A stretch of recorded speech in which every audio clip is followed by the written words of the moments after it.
सोचिए, एक ऐसी कौम जिनके लिए भूख सिर्फ एक शब्द था, हकीकत नहीं, जिनके शहरों में कमी या तंगी का कोई तसव्वुर मौजूद ही नहीं था, जहां सोना मिट्टी की तरह आम था और पानी रहमत बनकर हर तरफ बहता था, जहां लोग इस डर से अनजान थे कि कल क्या होगा, क्योंकि आज इतना भरपूर था कि कल की चिंता की जरूरत ही नहीं पड़ती थी। लेकिन फिर जरा ठहरिए और यह भी सोचिए कि जब अल्लाह का हुक्म आता है तो वजह कितनी छोटी क्यों ना हो, नतीजा कितना बड़ा हो सकता है।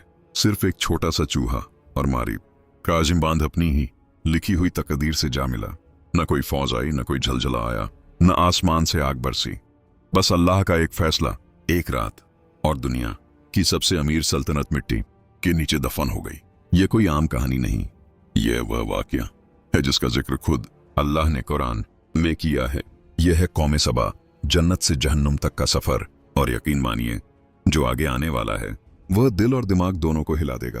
कौमे सबा अरब के दक्षिणी हिस्से में आज के यमन के इलाके में आबाद थी, लेकिन यह कोई मामूली कबीला या छोटी सी रियासत नहीं थी। ये अपने दौर की सबसे ज्यादा खुशहाल और ताकतवर कौम थी।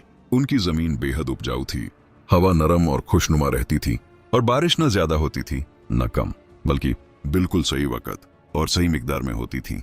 उनकी जिंदगी एक संतुलन में चल रही थी, जहां कुदरत और इंसान एक दूसरे के साथ तालमेल में नजर आते थे। लेकिन इस पूरी सल्तनत की असली ताकत और सबसे बड़ा राज था मारीब का अजीम बांध। यह कोई साधारण बांध नहीं था, बल्कि इंजीनियरिंग का ऐसा कमाल था जिसके जरिए दोनों तरफ फैले हुए विशाल बागों को पानी पहुंचाया जाता था।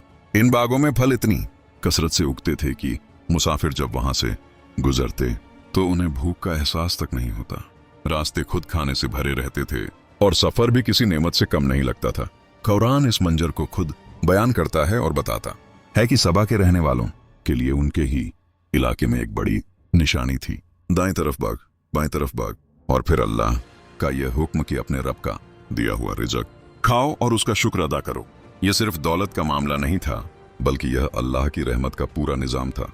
व्यापार हर महीने बढ़ रहा था, मछलियों का शिकार बेहतर हो रहा था, शहर साफ सुथरे थे, कानून और व्यवस्था मजबूत थी, और लोग अमन और सुकून में जी रहे थे। कुरान ने इस बस्ती को पाक शहर कहा और उसके रब को बख्शने वाला बताया। यह सचमुच जमीन पर जन्नत का नमूना थी। इसी कौम की सबसे मशहूर और ताकतवर हुक्मरान थी रानी बिल्किस, जिनका नाम इतिहास में आज भी इज्जत और हैरत के साथ लिया जाता है। यहीं से इस कहानी में एक नया मोड़ आता है, जहां सबा की दौलत के साथ साथ उसकी सियासत और रूहानियत भी सामने आने लगती है। और यहीं से आगे की कड़ी हमें एक ऐसे मुकाम तक ले जाती है जहां इंसानी अकल और इलाही ताकत आमने सामने नजर आती है। रानी बिल्किस कौमे सबा की वही शख्सियत थी जिनके जिक्र से उनकी सल्तनत की समझदारी और ताकत दोनों का अंदाजा लगाया जाता है। तफसीर इब्ने कसीर के मुताबिक वह न सिर्फ एक हुक्मरान थी, बल्कि एक बेहद अक्लमंद, दूरंदेश और मजबूत इरादों वाली रानी थी। उनका तख्त अजीम था, उनका निजाम मजबूत था, और उनकी हुकूमत दूर दूर तक मशहूर थी। सबा की दौलत, उसका बंद, उसके बाग और उसकी तिजारत, सब कुछ उनके दौर में पूरी दुनिया के लिए मिसाल बन चुका था। लेकिन यही वह वक्त था जब इस सल्तनत का नाम अल्लाह के एक और अजीम नबी हजरत सुलेमान अलैहिस्सलाम तक जा पहुंचा। हजरत सुलेमान अलैहिस्सलाम कोई आम बादशाह नहीं थे। अल्लाह ने उन्हें ऐसी ताकतें अता की थीं जो किसी और इंसान को नहीं मिली। जिन्नात उनके हुक्म के ताबे थे, परिंदे उनकी जबान समझते थे, और हवा उनके लिए चलती थी। जब उन्हें सबा और रानी बिल्किस की हुकूमत का इल्म हुआ तो उन्होंने एक खत भेजा। कुरान इस खत के अल्फाज खुद बयान करता है। यह खत सुलेमान की तरफ से था और अल्लाह के नाम से शुरू होता था, जिसमें साफ दावत दी गई थी कि अल्लाह के आगे सर झुकाओ और उसके हुक्म को मानो। रानी बिल्किस ने इस खत को हल्के में नहीं लिया। उन्होंने अपनी कौम और अपने दरबारियों से मशविरा किया। ये उनकी समझदारी थी कि उन्होंने जल्दबाजी में जंग का फैसला नहीं किया। उन्होंने पहले तोहफे भेजने का रास्ता चुना। सोना, चांदी और कीमती जवाहरात भेजे गए ताकि यह देखा जा सके कि सामने वाला बादशाह दौलत से मुतासिर होता है या नहीं। लेकिन जब यह तोहफे हजरत सुलेमान अलैहिस्सलाम के पास पहुंचे तो उन्होंने उन्हें बिना किसी झिझक के वापस लौटा दिया। हजरत सुलेमान अलैहिस्सलाम ने साफ फरमाया कि जो कुछ अल्लाह ने मुझे दिया है वह तुम्हारी दौलत से कहीं बेहतर है। यह जवाब सुनकर रानी बिल्किस समझ गई कि यह कोई आम हुक्मरान नहीं है। यह ताकत तलवार या खजाने से नहीं, बल्कि अल्लाह की तरफ से है। यहीं से उनके दिल में हक की तलाश शुरू हो गई। उन्होंने फैसला किया कि वह खुद हजरत सुलेमान अलैहिस्सलाम के पास जाएंगी और हकीकत को अपनी आंखों से देखेंगी। जब रानी बिल्किस उनके दरबार में पहुंची और शीशे के महल में दाखिल हुई तो उन्होंने नीचे मौजूद फर्श को पानी समझ लिया और अपना लिबास उठा लिया। उसी पल उन्हें एहसास हुआ कि यह महज एक इमारत नहीं बल्कि इलाही हिकमत का नमूना है। उसी वक्त रानी बिल्किस ने इकरार किया कि वह गलत थीं और अब वह अल्लाह पर ईमान लाती हैं। तफसीर इब्ने कसीर के मुताबिक रानी बिल्किस के बाद पूरी कौम सबा ने भी इस्लाम कबूल कर लिया। यह दौर कौम सबा का रूहानी और दुनियावी उरूज था। दौलत के साथ साथ ईमान भी था, ताकत के साथ शुक्र भी मौजूद था। लेकिन इतिहास यही बताता है कि वक्त कभी एक जैसा नहीं रहता। रानी बिल्किस का दौर खत्म हुआ, नस्लें बदली, हुक्मरान बदले और धीरे धीरे वही कौम जो कभी अल्लाह की नेमतों पर सजदा करती थी अब अपनी अक्ल और ताकत पर नाज करने लगी। यहीं से उस गिरावट की शुरुआत हुई जो आगे चलकर एक पूरी सल्तनत को मिट्टी में मिला देने वाली थी। वक्त के साथ जैसे जैसे नस्लें बदलीं वैसे वैसे कौम सबा के दिलों में भी बदलाव आने लगा। जिस जमीन को वे कभी अल्लाह की अमानत समझते थे अब उसे अपनी मेहनत का नतीजा मानने लगे। जिस दौलत पर कभी शुक्र अदा किया जाता था अब उसी पर घमंड होने लगा। रानी बिल्किस के बाद आने वाले हुक्मरानों में वह दूरंदेशी और वह रूहानी एहसास बाकी नहीं रहा। लोगों की जुबानों से अल्लाह का जिक्र धीरे धीरे कम होने लगा और उसकी जगह अपनी अकल, अपनी ताकत और अपनी कामयाबी की बातें होने लगीं। अब कहा जाने लगा कि ये बाग हमने बनाए हैं, ये नहरें हमारी समझदारी का नतीजा है और ये अजीम बांध हमारी इंजीनियरिंग की मिसाल है। दौलत को नेमत नहीं बल्कि अपनी काबिलियत का सबूत समझा जाने लगा। इसी सोच ने उनके दिलों में गुरूर पैदा किया। अल्लाह की दी हुई रहमत अब उनकी नजर में मामूली हो चुकी थी। वह यह भूलने लगे कि जिस निजाम पर उन्हें इतना भरोसा है वह भी उसी रब के हुक्म से चल रहा है। अल्लाह ने उन्हें यूं ही उनके हाल पर नहीं छोड़ा। उनकी तरफ नबी भेजे गए जिन्होंने उन्हें याद दिलाया कि यह सब तुम्हारी अकल का कमाल नहीं बल्कि अल्लाह की रहमत है। उन्होंने साफ कहा कि अगर तुमने शुक्र छोड़ दिया तो यही रहमत एक दिन तुम्हारे लिए बोझ बन जाएगी।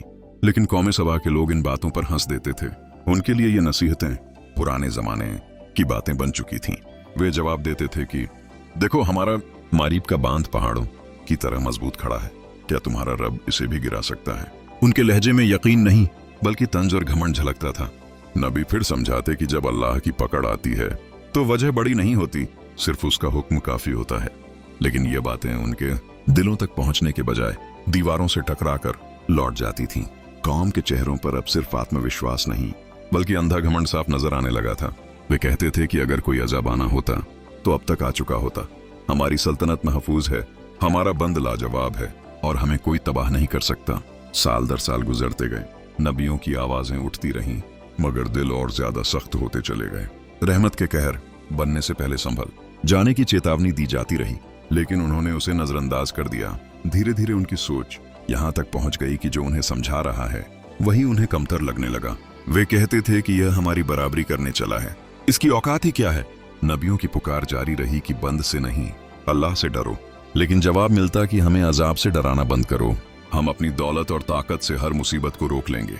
यहीं से असल में उनके जवाल का फैसला हो चुका था, भले ही उन्हें इसका एहसास न हुआ हो। कुरान यहाँ एक ऐसी हकीकत बयान करता है जो इंसानी अकल को हिलाकर रख देती है। अल्लाह फरमाता है कि जब उन्होंने पीठ फेर ली तो हमने उन पर बांध तोड़ देने वाला सैलाब भेज दिया। रिवायतों के मुताबिक मारीब के उस अजीम बांध की बुनियाद में छोटे छोटे चूहों ने सुराख करना शुरू कर दिया। लोग यह सब देखते रहे मगर उनका घमंड उनकी आंखों पर पर्दा बन चुका था। वे कहते थे कि यह बांध हमारी ताकत की निशानी है, ये मामूली चूहे इसका कुछ नहीं बिगाड़ सकते। उन्हें क्या पता था कि अल्लाह जब फैसला करता है तो सबसे छोटी चीज भी सबसे बड़ा जरिया बन जाती है। और उसी रात की तरफ कदम बढ़ रहे थे जो उनकी पूरी दुनिया को हमेशा के लिए बदल देने वाली थी। फिर वह रात आई जिसका किसी ने अंदाजा भी नहीं लगाया था। शहर अपनी रोजमर्रा की चहल पहल के बाद खामोशी में डूब चुका था। लोग अपने घरों में सुकून की नींद सो रहे थे। उन्हें पूरा यकीन था कि उनका शहर महफूज है और उनका अजीम बांध हर खतरे से उन्हें बचाए रखेगा। उधर मारीब का वही बांध जिस पर उन्हें सबसे ज्यादा नाज था अपनी आखिरी सांसें ले रहा था। उसकी बुनियादें अंदर से कमजोर हो चुकी थीं, लेकिन बाहर से अब भी वही मजबूती नजर आती थी जिसने उन्हें धोखे में रखा हुआ था। पहले एक हल्की सी आवाज आई जैसे किसी चीज ने दरार ली हो, फिर थोड़ी देर बाद दूसरी आवाज गूंजी उस अंधेरी रात में इन आवाजों पर किसी ने ध्यान नहीं दिया, लेकिन अगले ही पल वह हुआ जिसने सदियों की बनाई हुई सल्तनत को पल भर में मिटा दिया। अचानक मारीब का बांध टूट गया। जिस पानी को कभी रहमत समझा जाता था, वही पानी अब कहर बन चुका था। जैसे ही पानी ने रफ्तार पकड़ी, लोग घबराकर बाहर निकल आए। चीख पुकार मच गई। कोई चिल्लाया कि बांध तो मजबूत था, ये कैसे टूट गया। कोई अल्लाह का नाम लेकर भागने की कोशिश करने लगा, लेकिन उस सैलाब से भागने का कोई रास्ता नहीं था। कुरान के अल्फाज हैं कि फिर हमने उन पर बांध तोड़ देने वाला सैलाब भेज दिया। यह वही सैलाब था जिससे उन्हें बार बार आगाह किया गया था। नबियों की आवाज उस अफरात फरी में भी गूंजती रही कि यही वह अजाब है जिससे तुम इनकार करते रहे। लोग अब हाथ उठाकर दुआ करने लगे। कोई कह रहा था कि ऐ अल्लाह हमें बचा ले, हमसे गलती हो गई। कोई मदद के लिए पुकार रहा था, लेकिन वक्त निकल चुका था। ऊंची ऊंची लहरें शहर की तरफ बढ़ती चली आ रही थीं। पानी हर गली, हर मोड़ और हर घर में घुसता चला गया। बाग जो कभी हरियाली से भरे रहते थे, अब पानी के नीचे दबते जा रहे थे। बाजार जहां कभी रौनक रहती थी, अब सन्नाटे में डूब रहे थे। लोग सिर्फ अपनी जान बचाने की कोशिश में थे। कोई गिरकर उठ नहीं पा रहा था, कोई लहरों में बहता चला जा रहा था। हर तरफ बस चीखें थीं, और फिर धीरे धीरे वह आवाजें भी पानी में गुम हो गईं। आखिरकार एक ऊंची और ताकतवर लहर उठी जिसने पूरे शहर को अपनी चपेट में ले लिया। उसी लहर के 7 कौमें सबा की वह चमकदार दुनिया हमेशा के लिए खामोश हो गई। जब पानी उतरा तो वह मंजर सामने आया जिसकी किसी ने कल्पना भी नहीं की थी। जो जमीन कभी जन्नत जैसी थी, वह अब वीरान हो चुकी थी। बाग मिट्टी में बदल गए थे, घर बह चुके थे, और पूरे के पूरे शहर खत्म हो गए थे। नस्लें मिट गईं, नामो निशान तक बाकी नहीं रहा। सिर्फ ये वाकया रह गया जिसे अल्लाह ने कुरान में इबरत के तौर पर बयान किया। अल्लाह फरमाता है कि उनके बागों के बदले कांटेदार झाड़ियां उगा दी गईं। यह सजा यूं ही नहीं दी गई थी, यह इसलिए थी क्योंकि उन्होंने नाशुक्री की थी। वह दौलत से तबाह नहीं हुए थे, बल्कि गुरूर ने उन्हें मिटा दिया था। और यहीं से ये कहानी सिर्फ एक कौम की नहीं रहती, बल्कि हर दौर और हर इंसान के लिए एक खुला हुआ सबक बन जाती है, जिसकी गूंज आज तक सुनाई देती है।